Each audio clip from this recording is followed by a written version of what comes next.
আপোনাৰ ঘৰতো আছে নেকি নয়নতৰা ফুল?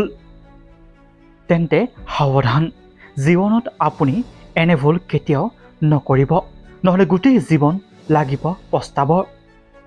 ফুল আমাৰ অসমীয়াৰ সমাজ জীৱনত সকলোৱে ভাল পায়। তাৰে ভিতৰত আকৌ বহুতেই ফুল ভাল নাপায়। আমাৰ অসমীয়াৰ সমাজ জীৱনত দেখিবলৈ পোৱাৰ এবিধ ফুল হৈছে নয়নতৰা ফুল। এই ফুলবিধক আজিকালি প্ৰায়ে বহু মানুহে ঘৰত ৰোপণ কৰে, কিন্তু বহুত মানুহে এই ফুলবিধক ৰোপণ নকৰে, ভাবে এবিধ অলাগতিয়াল অপদাৰ্থৰ উদ্ভিদ। যদিহে আপোনাৰ ঘৰতো এই ফুলবিধ নাই, তেনেহ'লে সাৱধান হোৱা উচিত, কিয়নো এই ফুলবিধৰ ঔষধীয় গুণসমূহৰ বিষয়ে জানিলে আপোনাৰ হয়তো চকু কপালত উঠিব। লিউকেমিয়াৰ দৰে কৰ্কট ৰোগৰ কেমোথেৰাপিত এই নয়নতৰা ফুল ব্যৱহাৰ কৰা হয়। ইয়াৰ উপৰিও নয়নতৰাৰ ফুলে ব্লাড ছুগাৰ নিয়ন্ত্ৰণ আৰু উচ্চ ৰক্তচাপ হ্ৰাস কৰাত সহায় কৰে। এই নয়নতৰা ফুলবিধত এণ্টি মাইক্ৰবিয়েল আৰু এণ্টি ইনফ্লেমেটৰী অত্যাধিক, যিয়ে আমাৰ ৰোগ প্ৰতিৰোধ ক্ষমতাৰ বৃদ্ধি কৰে। নয়নতৰাৰ ফুলত অধিক পৰিমাণৰ এণ্টি অক্সিডেণ্ট থাকে, যিয়ে আমাৰ চাপৰ বিৰুদ্ধে যুঁজ দিয়াত সহায় কৰে।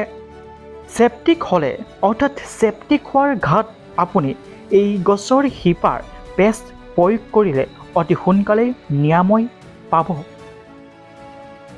উল্লেখযোগ্য যে ডিচেণ্ট্ৰিৰ দৰে পাচনজনিত সমস্যাৰ বাবেও ইয়াক ব্যৱহাৰ কৰা হয়। কেঁচুৱাৰ গ্ৰিপিং বিষৰ পৰা উপশম পাবলৈ আৰু পৰজীৱী সংক্ৰমণৰ পৰা ৰোধ পাবলৈ এই উদ্ভিদজোপাৰ ব্যৱহাৰ কৰা হয়।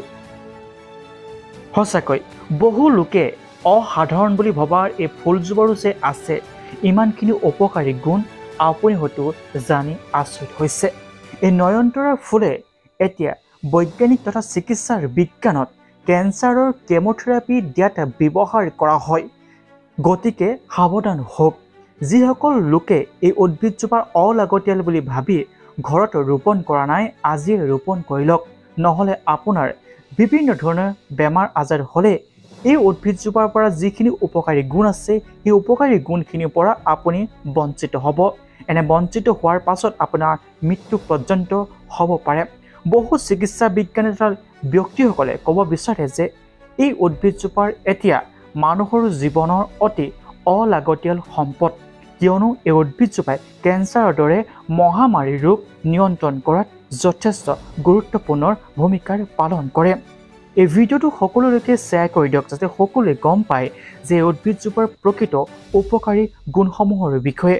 যদিহে আপোনাৰ ঘৰতো এই উদ্ভিদজোপা আছে, আপোনালোকে কমেণ্ট বক্সত মন্তব্যটো জনাবলৈ নাপাহৰিব। আৰু যদিহে এই উদ্ভিদজোপা এতিয়ালৈকে ৰোপণ কৰা নাই, তেনেহ'লে অতি শীঘ্ৰেই এই উদ্ভিদজোপা ৰোপণ কৰক। ধন্যবাদ। জয় অসম।